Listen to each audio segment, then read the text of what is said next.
What's up, everybody, and thank you for listening to Mastering the Mindset. My name is Dariusdotch, and I'm an actor, hip-hop artist, and fitness and life coach. And I'm here to personally help you train and improve your mindset so that you can, 1, become the best version of yourself mentally, and 2, gain focus and motivation to be able to take action and achieve the success in life that you want and deserve. Before we get started, please like and subscribe to my channel, and at the end of this episode, if you liked it, please share it with a friend or a loved one or someone who would benefit from hearing this message. I'm so glad you're here, and I'm ready to go on this journey with you, and that journey begins now. All right, and welcome back to another episode. This is going to be another one of those straightforward episodes. I'm simply going to give you some tools that'll be pretty self-explanatory, and it'll also make a lot of sense. And like I always say, I hope you can use some of these. I definitely use these in my life, and they are really good. But let's just jump into it. Here we go. 6 habits for mental strength. Number 1, be your biggest fan. How often do you talk to yourself? Now, some folks may be hesitant of self-talk, even though they know it can boost your self-esteem. You might think self-talk is silly or crazy, but the reality of it is, you can really use self-talk to your advantage.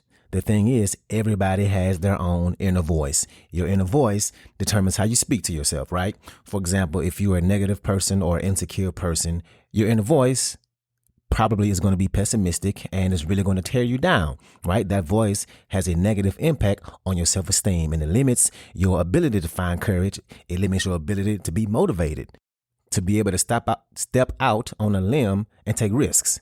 So if your inner voice is a hurtful one, you'll feel it. You'll pay that price. So how do you change your inner voice? How do you gain a positive relationship with your inner self? And I've definitely talked about this before, and I can't stress enough how important it is, but you absolutely have to speak positively to yourself, and you need to do it every day. Just take a few seconds to appreciate your strengths, something you're good at. Reflect on that achievement that you're proud of. And if you're a person who doesn't do this, if you feel like it's corny or silly or crazy, it'll only be silly or corny or crazy if you choose to let yourself feel that way. There is nothing wrong with talking to yourself, and there's nothing wrong with cheering yourself on. If you want to boost your confidence and your inner self narrative and change it from a negative to a positive narrative, which there are so many scientific studies, a lot of them I've talked about on this podcast, that shows that changing your positive thoughts, that changing the way you think does impact your life. You have to talk to yourself in a positive way. Be your biggest fan. That's number 1. And number 2 is change your perspective. In life, you will face all kinds of challenges. You're going to face personal hurdles. You're going to run face first into obstacles. Some setbacks will be heavy on your mind for hours, for days, weeks, months. Some problems will take years to get past, but every challenge you face can be overcome.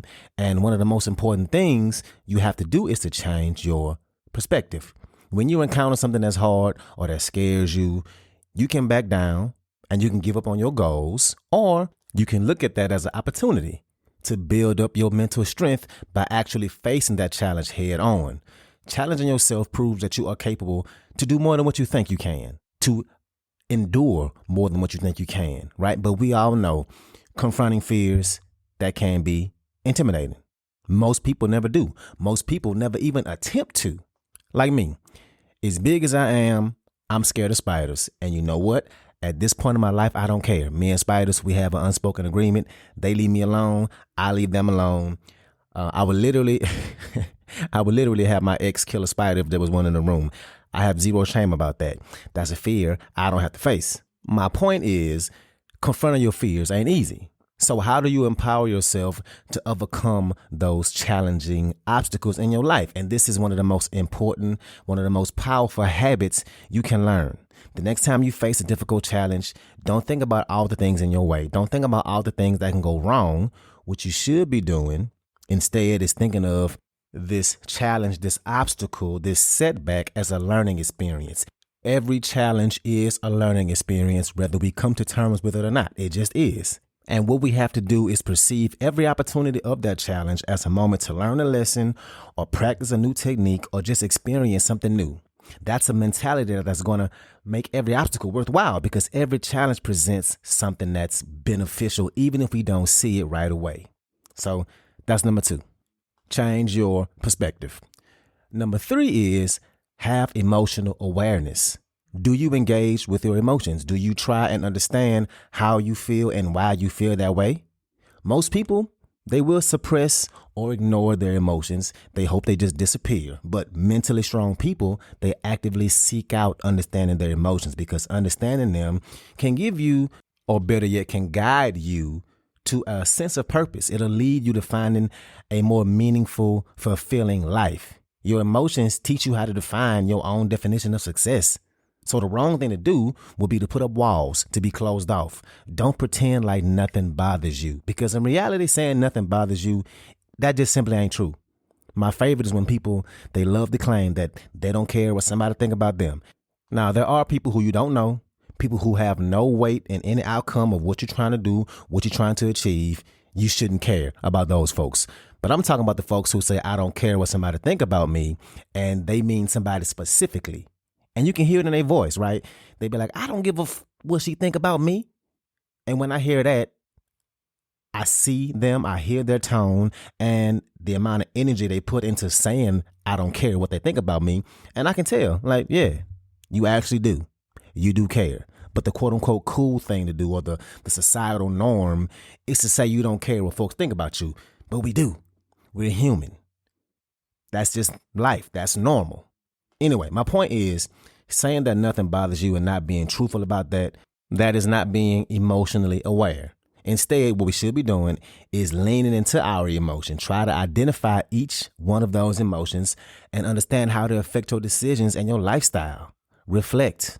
Over time, what's going to happen if you do this, you'll develop a more sophisticated understanding of your feelings, and the knowledge will make you stronger and make you grow as a person.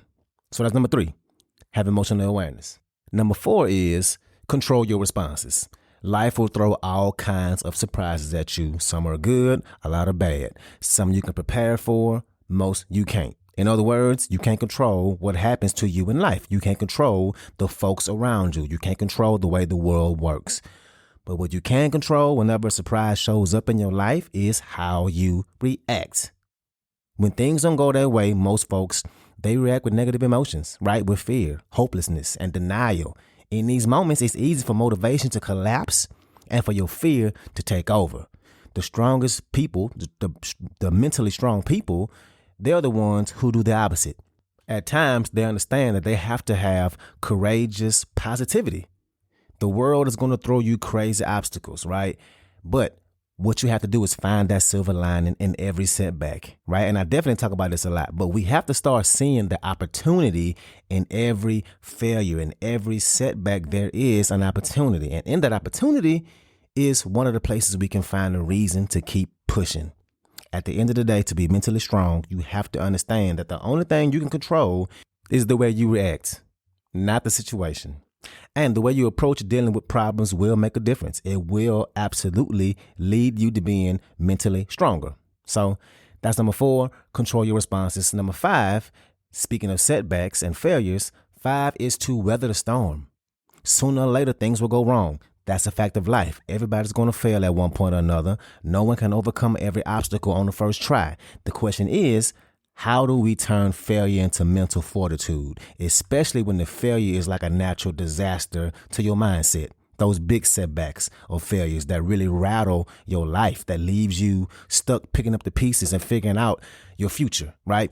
Most people let these kinds of failures kill their ambition, kill their drive. But we know at some point in time, a storm will come. Failure is inevitable. And what you should be doing is getting ready.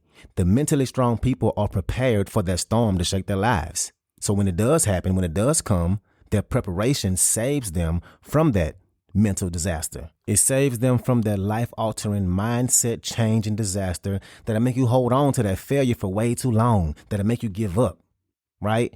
So understand that when failures come, you'll have to be extremely focused on minimizing that mental damage and make it a point to come back even stronger. So that's number 5, weather the storm. Number 6, and the last one, it is train daily. Now, if you listen to this kind of podcast every week, then you're already headed in the right direction. But do you improve your mental strength every day? Because you need to be working on your mindset every day to improve it.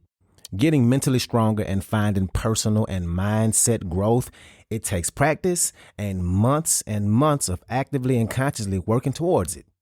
And I know this may sound like a lot of work and time, but training your mindset daily doesn't mean that you have to set aside a chunk of time dedicated specifically to that.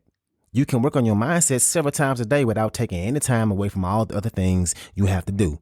It takes nothing to give yourself some positive affirmations, to check yourself when you have a negative thought and you decide that, hey, I heard that thought don't serve me. Let me change it. It takes nothing to focus on enjoying the process. It takes nothing to focus on how far you've came and be thankful and grateful of what you have, to live in the moment, right? You don't got to put time aside to do that kind of work. The most important part is to put it into practice every day. You have to actually show up and put into action all the things you learn. That's how you train your mindset, because listening to me tell you things to do and not doing them, that's not going to help you. You would literally be wasting both of our time, right? So no, you don't need to put time aside, hours aside to work on your mindset, but you should be working on it frequently and you need to practice it. Don't just read about it. Don't just listen to a podcast. Put those things into action. You may not succeed at first, but each time you practice, each time you make a small effort, over time, you'll start to build up that muscle, and it won't happen overnight. I say that all the time. This does not happen overnight. You have to do the work and to stick with it. So stick with it. You can transform the way you think and the way you live. So that's number 6, train daily. So that's what I got for you today. Right? I try to keep it short and simple. Hopefully, like always, you'll be able to incorporate some of this in your life.